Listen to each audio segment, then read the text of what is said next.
I was on the back of a scooter. We had to lay the bike down. My knee landed on a pothole, and I received a severe laceration.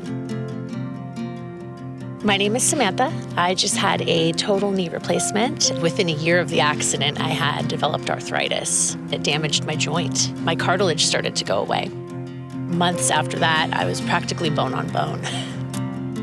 I got referred to Dr. Monatula from another orthopedic surgeon. I had a very high risk of infection, and he did not feel equipped to handle the procedure. And that's when I got to meet Dr. Monatula and instantly loved the guy.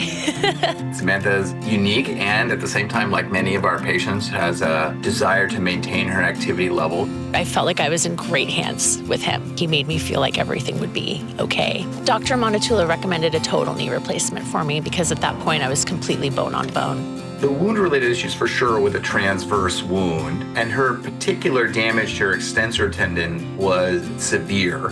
She had extreme patellar baha. Of course, we want to manage those with care. I think that definitely factors into how we close.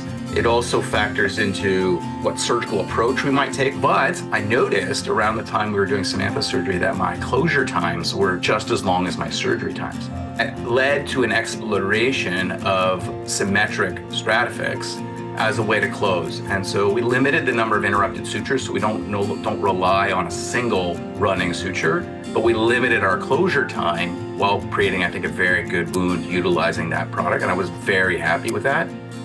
I am currently in a really good place with my recovery. I still go to physical therapy, but we're doing that every other week, which is great.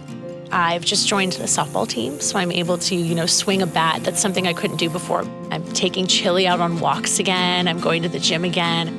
When I look at my scar, I feel beautiful. I think it tells a really wonderful story.